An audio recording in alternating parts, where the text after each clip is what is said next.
Economy जो हम पढ़ रहे थे उसमें हम नेक्स्ट टॉपिक है बैंकों का राष्ट्रीयकरण तथा सुधार।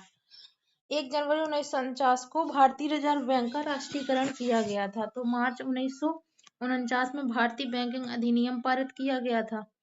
1 जनवरी 1949 को भारतीय रिजर्व बैंक का राष्ट्रीयकरण किया गया, फिर 3 मंथ बाद आए सो भारतीय बैंकिंग अधिनियम पारित किया गया। इस अधिनियम के अंतर्गत अनुसूचित बैंकों का निरीक्षण करने के लिए भारतीय रिजर्व बैंक को व्यापक अधिकार प्रदान कर दिए गए। तो 1 जुलाई 1955 को इंपीरियल बैंक ऑफ इंडिया का राष्ट्रीयकरण किया गया। बाद में इसका नाम बदलकर स्टेट बैंक ऑफ इंडिया रख दिया गया, SBI। इसलिए SBI का स्थापना दिवस भी 1 जुलाई को मनाते हैं, ऐसा पता होगा काफी लोगों को। वाणिज्यिक बैंकों का राष्ट्रीयकरण प्रथम चरण 19 जुलाई 1969 को 14 बड़े वाणिज्यिक बैंकों का राष्ट्रीयकरण किया गया।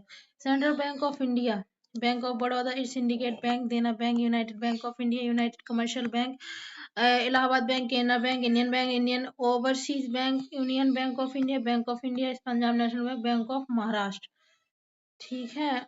वाणिज्यिक बैंकों का राष्ट्रीयकरण, द्वितीय चरण 15 अप्रैल 1980 को 6 वाणिज्यिक बैंकों का राष्ट्रीयकरण किया गया। Andhra Pradesh Bank Limited, New Bank of India Corporation Bank Limited, Punjab and Sind Bank, Oriental Bank of Commerce, Vijaya Bank. Banking सुधार, सुदृढ़ बैंकों का विलय कमजोर बैंकों के साथ नहीं किया जाना चाहिए, क्योंकि इससे सुदृढ़ बैंकों की आस्तियों की गुणवत्ता पर ऋणात्मक प्रभाव पड़ता है। देश के कतिपय बड़े बैंकों को अंतर्राष्ट्रीय स्वरूप प्रदान किया जाना चाहिए। कमजोर बैंकों की पुनर्स्थापना हेतु नैरो बैंकिंग की अवधारणा को अपनाया जाना चाहिए। बैंकों को स्वयं ब्याज दरें तय करने की छूट दी जाए।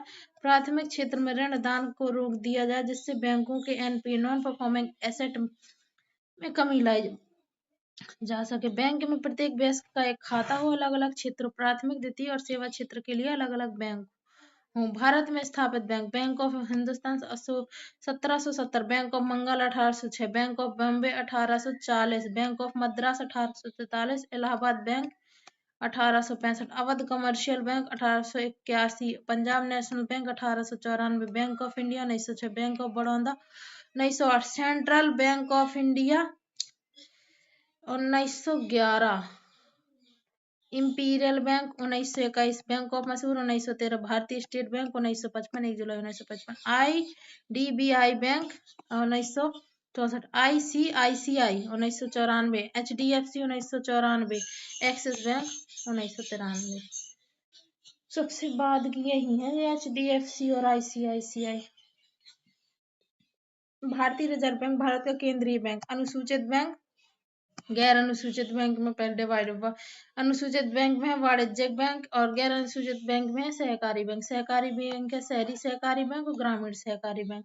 वाणिज्यिक बैंक है विदेशी बैंक, सार्वजनिक क्षेत्र के बैंक, क्षेत्रीय ग्रामीण बैंक, निजी क्षेत्र के बैंक। सार्वजनिक क्षेत्र के बैंक है स्टेट बैंक ऑफ इंडिया और अन्य राष्ट्रीयकृत बैंक। भारत के किस बैंक ने सर्वप्रथम इंटरनेट बैंकिंग सेवाओं की पेशकश करी थी? ICICI bank. भारत में किस बैंक ने सर्वप्रथम इंटरनेट बैंकिंग सेवाओं की पेशकश करी थी? ICICI bank. The imperial bank of India को राष्ट्रीयकरण के पश्चात क्या नाम दिया गया था? तो भारतीय State bank. Reserve bank of India की स्थापना हुई वर्ष 1935। वाणिज्यिक बैंकों के दूसरे राष्ट्रीयकरण में 6 बैंकों का राष्ट्रीयकरण हुआ। भारत में बैंकों का राष्ट्रीयकरण किया गया था वर्ष 1969 में। भारत में किसी वाणिज्यिक बैंक की परिसंपत्ति में शामिल अग्रिम निवेश। सार्वजनिक क्षेत्र के बैंकों के अध्यक्षों का चयन कौन करता है? Bank board bureau. निम्नलिखित में से कौन सा बैंक कृषि एवं ग्रामीण विकास को प्रोत्साहित करता है? नाबार्ड। भारत में मौद्रिक नीति का उपकरण निम्नलिखित में से कौन सा नहीं है? कर परिवर्तन। वर्तमान में भारतीय रिजर्व बैंक का वित्तीय वर्ष है अप्रैल मार्च। मुद्रा एवं वित्तीय मामलों में सरकार का वित्तीय अभिकर्ता एवं सलाहकार कौन है? RBI। भारत में विदेशी विनिमय संचयन का रख रखाव किसके द्वारा किया जाता है? भारतीय रिजर्व बैंक द्वारा। मौद्रिक नीति का निर्माण भारत में कौन करता है? RBI। भारतीय रिजर्व बैंक को करेंसी नोट छापने का अधिकार है 10,000 रुपये तक का। अल्पकाल में भारतीय रिजर्व बैंक जिस ब्याज दर पर व्यापारिक बैंकों को उधार देता है उसे कहते हैं रिवर्स रेपो दर। वर्ष 1991 में आर्थिक सुधार तथा उसके बाद की अर्थव्यवस्था। वर्ष 1991 में आर्थिक सुधार की आवश्यकता। 1990 से 91 भारत की आर्थिक स्थिति बहुत दयनीय थी। 1991 के दौरान विदेशी ऋण के कारण भारत के सामने आर्थिक संकट उत्पन्न हो गया था। विदेशी व्यापार खाते में घाटा बढ़ता जा रहा था। विदेशी मुद्रा भंडार तेजी से कम हो रहा था। 1990 से 91 में भारत सरकार ने अंतर्राष्ट्रीय मुद्रा कोष से वित्तीय सुविधा के रूप में एक बहुत बड़ी राशि उधार लिया था। अल्पकालीन विदेशी ऋणों के भुगतान के लिए 47 टन सोना बैंक ऑफ इंग्लैंड के पास गिरवी रखना पड़ा। भारतीय अर्थव्यवस्था के सामने मुद्रास्फीति का संकट था, जिसकी दर 12% हो गई थी। मुद्रास्फीति के कारण कृषि उत्पादों के वितरण और बाजार मूल्य में वृद्धि हुई। वर्ष 1991 में आर्थिक सुधार। सरकार की औद्योगिक नीति का उदारीकरण।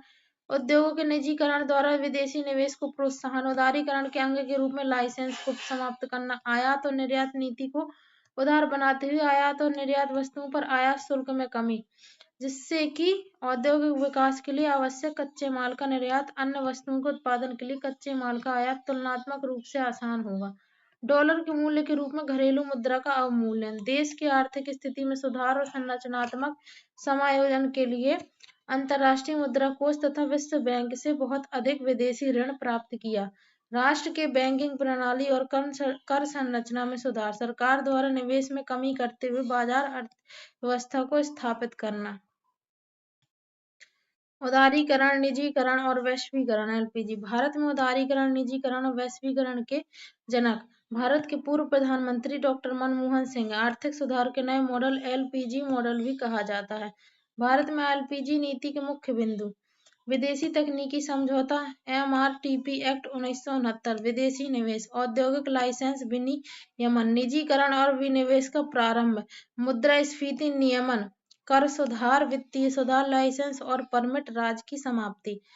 आर्थिक सुधार। आर्थिक सुधार। प्रथम सुधार द्वितीय पीढ़ी के आर्थिक सुधार। राजकोषीय सुधार, मौद्रिक सुधार, व्यापार सुधार, निवेश सुधार। तृतीय पीढ़ी के आर्थिक सुधार, कर सुधार। 1991 की नई उदार आर्थिक नीति के परिचय के साथ भारतीय अर्थव्यवस्था ने इसके अलावा निम्नलिखित सभी के माध्यम से मौजूदा आर्थिक समस्याओं को संबोधित किया। तो औद्योगिकीकरण। भारत की वर्तमान औद्योगिक नीति अधिक उन्मुख है वैश्वीकरण की ओर से। भारत में नई आर्थिक नीति कब अपनाई गई? 1991 में। अब वर्ष 2014 के बाद के आर्थिक सुधार। कृषि सुधार। राष्ट्रीय कृषि मंडी स्कीम ई नाम। इसके तहत बेहद मूल्य खोज सुनिश्चित करके पारदर्शिता एवं प्रतियोगिता के माध्यम से कृषि मंडियों में क्रांति लाने की एक नवाचारी मंडी प्रक्रिया प्रारंभ की गई। कृषि उपज और पशुधन विपणन संवर्धन और सरलीकरण 2017। इसमें ई व्यापार सब यार्ड के रूप में गोदामों, शीत भंडारण की घोषणा, मंडी शुल्क, कमीशन प्रभार को तर्कसंगत बनाना तथा कृषि क्षेत्र में निजी मंडी जैसे सुधार शामिल हैं। पीएम आशा योजना। सरकार के किसान अनुकूल फसलों को बढ़ावा देने के लिए साथ साथ अन्नदाता के प्रति अपनी जवाबदेही को ध्यान में रखते हुए केंद्रीय मंत्रिमंडल ने वर्ष 2018 में एक समग्र योजना प्रधानमंत्री अन्नदाता आय संरक्षण अभियान प्रारंभ किया, जिसे आशा योजना बोला।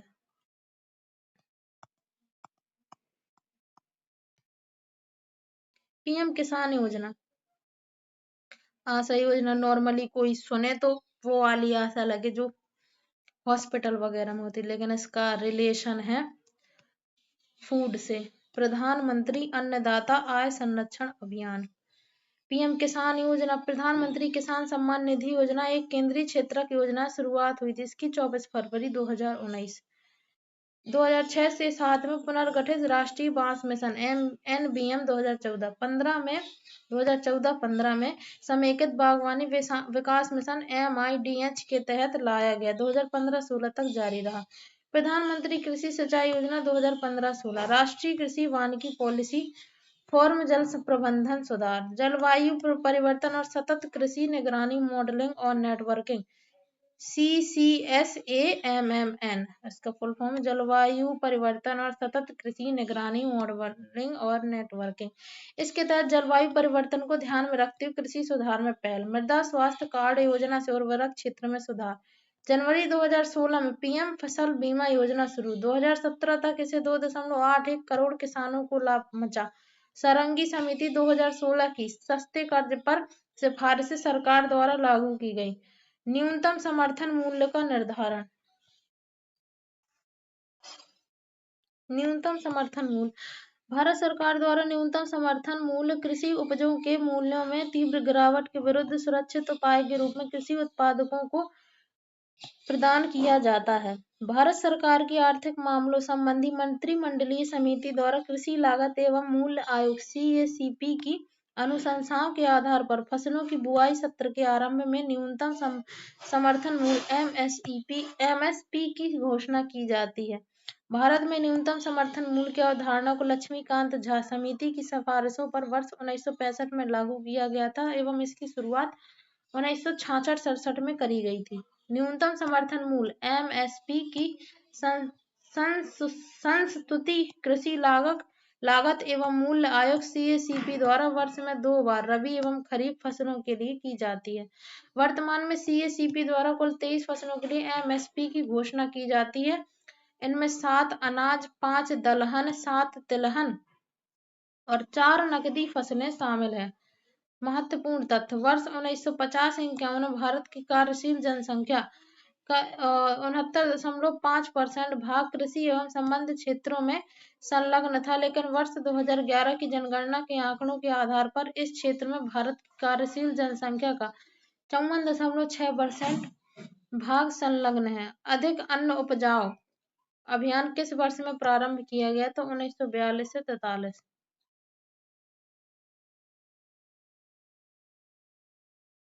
सरकार द्वारा ई रकम नामक एक नया प्लेटफॉर्म किस उद्देश्य के लिए शुरू किया गया? कृषि उत्पाद बेचने के लिए। भारत के GVA में कृषि और संबद्ध क्षेत्र द्वारा कुल कितने प्रतिशत भाग का योगदान प्राप्त हुआ? 18.8%। विशेष कृषि क्षेत्र स्थापित करने वाला पहला भारतीय राज्य था उत्तराखंड। खाद्यान्नों का न्यूनतम समर्थन मूल्य प्रति वर्ष कौन घोषित करता है? कृषि लागत एवं मूल्य आयोग। भारतीय खाद्य निगम की स्थापना कब हुई थी? 14 जनवरी 1965। भारत में कृषि आयकर लगाया जा सकता है राज्य सरकारों द्वारा। कृषि विपणन की आधारभूत संरचना AMI कब से प्रभावी हुआ? अप्रैल 2014। राष्ट्रीय कृषि बाजार NAM है कृषि उपज के लिए राष्ट्रीय ई-व्यापार मंच। कृषि में नवाचार और उद्यमिता को बढ़ावा देने के उद्देश्य से भारत सरकार स्टार्टअप और उन्हें संभावित निवेशकों से जोड़ने में सक्षम बनाने के लिए एक नया कार्यक्रम शुरू कर रही है। इसको कहा जाता है एग्री उड़ान। प्रधानमंत्री किसान योजना के अनुसार 31 मई 2019 को संशोधित नई केंद्र सरकार की पहली कैबिनेट बैठक में यह प्रदान करने का निर्णय लिया गया सभी किसानों को प्रति वर्ष 6,000 रुपए। निम्नलिखित में से किस वर्ष में कृषि क्षेत्र में वृद्धि की दर ऋणात्मक रही है? 2014-15। भारत में ई राष्ट्रीय कृषि बाजार कब लागू हुआ? 2016 में। कृषि श्रमिक सामाजिक सुरक्षा योजना उपलब्ध कराती है पेंशन तथा बीमा लाभ। कल्याण योजना का उद्देश्य है गरीब किसानों को की सिंचाई की सुविधा उपलब्ध कराना। राष्ट्रीय उद्यान सुरक्षा मिशन में सम्मिलित नहीं है तिलहन। व्यावसायिक फसलों के लिए मूल्य समर्थन कार्यों को लागू करने के लिए केंद्रीय नोडल एजेंसी है नेफेड।